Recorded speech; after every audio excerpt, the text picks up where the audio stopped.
Bonjour, Étienne Girard-Mignot de la ferme du Ruisseau-Jureux à Saint-Irénée. Alors, Étienne Girard-Mignot, qu'est-ce qui vous a amené à entreprendre votre rêve agricole? Ce qui m'a amené à entreprendre mon projet, mon rêve agricole, c'est beaucoup de choses. C'est plusieurs années à penser l'écologie. J'ai fait un bac en économie politique pour concilier écologie, économie, politique. J'ai travaillé dans le communautaire, dans des OBNL.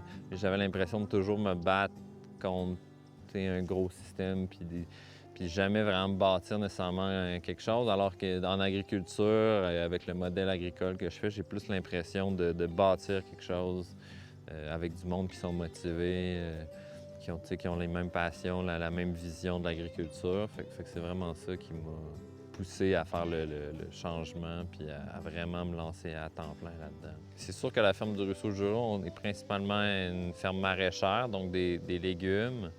L'idée, c'est d'avoir une serre qui va nous faire des primeurs, fait que, par exemple des tomates tout en saison, des concombres.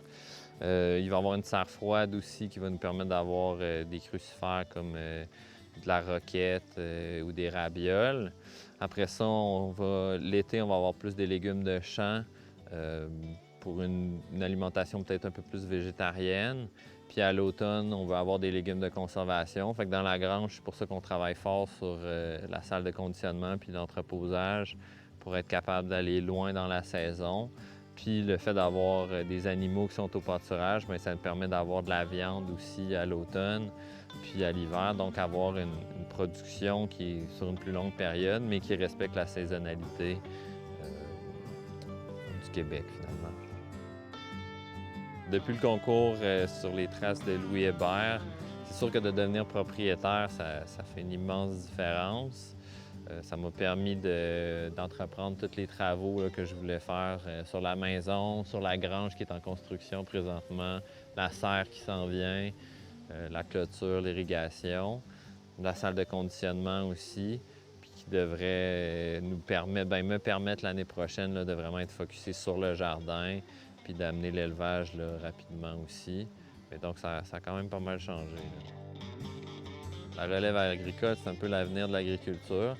J'avoue que je suis très content de voir qu'il y a vraiment une mouvance vers une agriculture qui est plus biologique, mais plus paysanne, plus retour aux sources finalement. C'est sûr que moi, je crois un peu à la décroissance, au retour aux sources, au circuit court. Fait que c'est dans la mouvance actuelle, je trouve que la relève, dont je pense que je fais encore partie, je trouve que c'est super important, puis c'est bien, c'est beau à voir.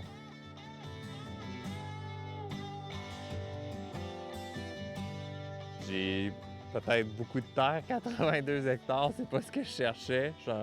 J'en cherchais 5, fait que c'est plus grand que ce que je pensais, mais c'est bien. Qu'est-ce que je prendrais en plus du temps? C'est pas tellement compliqué. Plus de temps pour faire plus de choses. Peut-être avoir un peu plus de temps libre aussi. Plus de temps.